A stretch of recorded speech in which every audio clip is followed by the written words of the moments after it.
financial issues is kind of strange, given the $9.2 billion endowment and the donations by tens of satisfied alums. With all this money, you'd think they'd have a more helpful solution for homeless students than, if you're cold and need a coat, just go to Cannons and wait. This semester, we learned all about the trials of low-income students through our new Columbia Class Confessions page. Although things did get pretty weird when a post went up saying, even as the third most highly paid university president, I can't afford a decent haircut.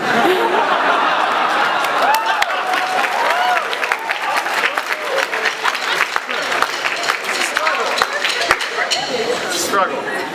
To be clear, there are actually homeless and starving students at Columbia. And by homeless, we don't mean you strong Barnard women who had to find a friend to stay with after the Ollie's fire. And starving does not mean waiting for bagels at the SGA sympathy brunch the day after.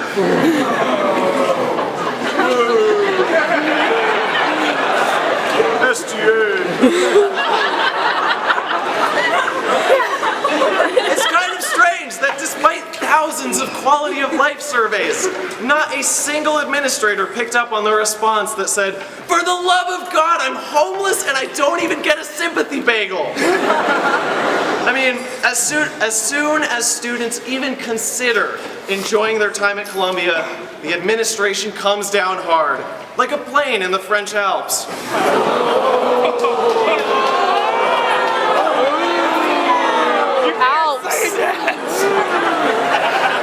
But when it comes to helping students literally survive on campus, Columbia is nowhere to be seen, like the actual pilot of the fucking plane.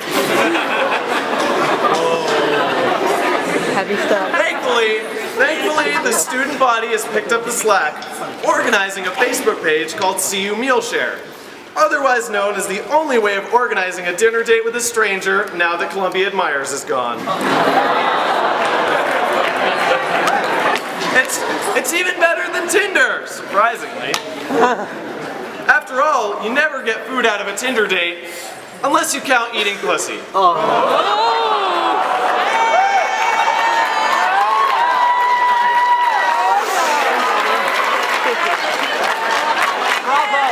Bravo, good sir. I count that shit. It's the first time we all heard about vaginas. Now, the first time we've ever heard about vaginas. The first time we've all ever heard about administrators vaginas. will try to convince you that they're people too. Dean Valentini sent out a hit playlist about his hope, dreams, and humanity to remind us that he has hope, dreams, and humanity.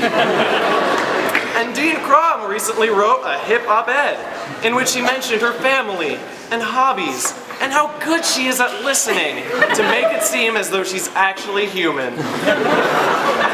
And James McShane, the hip head of public safety, endears himself to students by just not killing people.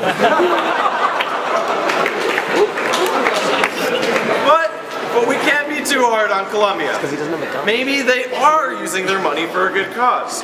I mean, maybe Columbia bought a Netflix account for all its trustees to watch Orange is the New Black.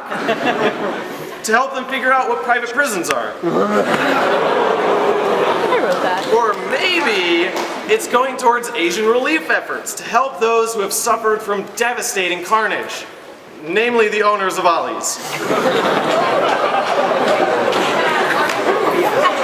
Or maybe it's all just going to a hedge fund, by which we mean paying people to trim the hedges for commencement.